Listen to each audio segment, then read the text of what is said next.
Existe muita conspiração no mundo empresarial também? Muita. Não existe. Existe bastante. Principalmente essa briga de sociedade, de sócios. Existe muito isso. É aquela coisa que a gente estava falando, né? O ser humano, ele é bem... ele é bem previsível. Não está escrito na testa, sou honesto ou não. Mas nessas Na área empresarial tem situações... Porque assim, tem empresas que a maioria tem os contratos, né? Entre os sócios. E aí se tem uma cláusula lá de... no caso de desvincular a sociedade, o sócio que saiu da sociedade, ele tem um prazo lá, vamos supor, de 2, 3 anos para não trabalhar na mesma área, não montar outra empresa na mesma área. Sim, exatamente. É o mesmo caso que eu... já peguei muito isso, de sócios que tinham esse contrato, essa cláusula estipulada, né? E está com empresa paralela. Mas depois de sair ou já estava armando uma empresa paralela? Já estava armando uma empresa paralela antes de sair da sociedade. Entendi. Mas... Aí o que aconteceu? Aí veio toda a parte jurídica, né? Aí teve como provar que já estava através das minhas imagens, né? Porque eu também fiz imagem, a gente seguiu, nós seguimos ele por um determinado período aí de dias. Aí juntaram-se tudo, ele teve que pagar uma multa enorme para a empresa, ele se prejudicou bastante. Mas como é que prova que ele estava trabalhando em outra empresa do mesmo ramo? A Campana, né? A gente seguiu ele, nós seguimos ele quase um mês. Aí ele ia até o local, essa outra empresa paralela, depois nós levantamos os sócios e era genro dele, pessoas próximas a ele que eram sócios dessa empresa.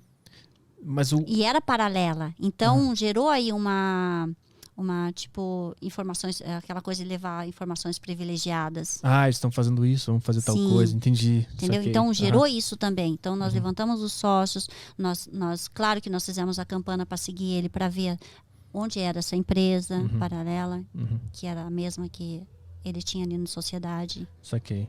Entendeu? Teve uma situação também que o cara a amante engravidou, o filho já estava com acho que mais de 5, 6 anos e ele tinha registrado a criança e depois descobriu que não era filho dele, fez exame de DNA e descobriu que não era filho dele, então ele estava sustentando o filho de um outro ainda. Mas quando é que ele começou a desconfiar para te procurar?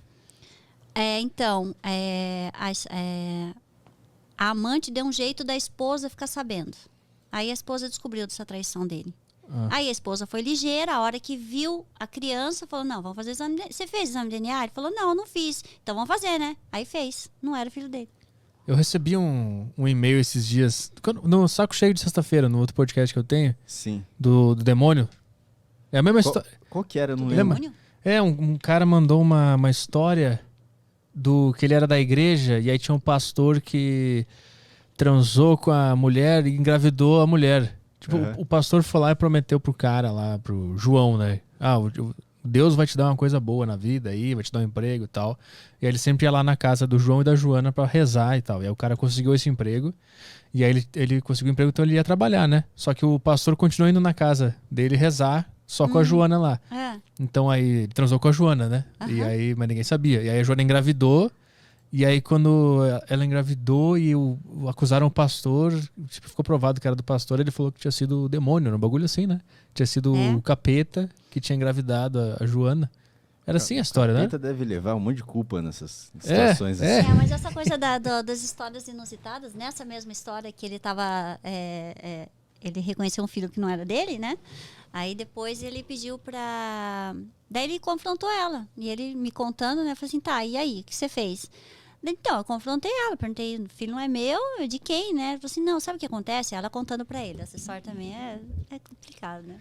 Então, ela tinha uma casa de massagem que eu comprei pra ela, mas ela não fazia massagem. Ela só tinha as meninas lá que faziam, ela só era a dona. Só que um determinado dia, uma das meninas não foi, ela teve que fazer massagem num cara. E ela tinha pressão baixa. E na hora que ela estava fazendo a massagem, ela desmaiou. E nesse desmaio, ela acha que foi aí que ela engravidou do cara, que o cara abusou dela. Estuprou ela. Ela desmaiou, encaixou direto, caiu. Ela tinha pressão baixa e falou, eu desmaiei na hora, pode ter sido. Aí, mas por que você não fez BO, boletim? Eu digo, não, porque eu fiquei na dúvida e tal, né? Eu acho que acho que é filho dele. Só que o cara frequentava o lugar até. A gente fez a investigação, o cara não saía dessa casa de massagem dela. Era o marido dela, praticamente morava com ela. Mas era massoterapia ou era casa de massagem? Não, era casa de massagem... Entendi. Sim. Não era massoterapia. Não. Era a massagem completa. Uhum. Né? É a completa. Completa. Só que ela falava pra ele que não trabalhava, né? Ela só era dona da casa, né? Mas enfim. Aí faltou funcionário. Faltou, funcionário não foi. Ela foi obrigada Como a a fazer... ótima profissional que ela é, né? Sim. Eu não vou deixar. Só que na hora a pressão dela baixou, ela desmaiou e ela foi abusada pelo cliente, né? Ela desmaiou e engravidou. E engravidou. Eu imagino que deve ter sido um cara muito bonito que chegou. Ela fala, não, esse aqui deixa que eu atendo. Esse aqui pode deixar. Pode pegar folga hoje, Solange. Pode ir pra casa. Porque esse cliente é meu, deixa que eu faço. Pode ser. Vai saber. Então tem casos inusitados, ó, se for... Tem a questão do Alan Silva aqui no Telegram. Já teve algum caso onde você ficou com muito medo? Olha, teve uma situação... o cliente foi até meu escritório e ele andava armado. Só que não era policial nem nada, e ele andava armado. E eu fiquei com medo de fazer aquele trabalho, porque colocar a vida da mulher dele em risco, né? Porque se pegasse algum flagrante e tal, e pegamos um flagrante. Ela estava saindo com outro cara que era casado também, e morava no mesmo bairro que eles. Aí eu fiquei com medo de entregar essas imagens, né? Mas chamei ele, conversei e tal. Falei assim, não, Patrícia, foi super calmo na hora ali, entregou as imagens. Só que daí ele chegou, aí ele falou assim, não, eu quero que você continue fazendo o trabalho. Porque eu quero esfriar minha cabeça, falei, tá, tudo bem. Só que aí ele chegou em casa e exigiu que ela entregasse o telefone para ele. Ele pegou o telefone e abriu, né, o WhatsApp e começou a conversar com o cara como se fosse ela. E ela na frente dele, né? E marcou encontro com o cara, né? Aí ele me mandou mensagem, falou assim, Patrícia, eu tô falando com ele.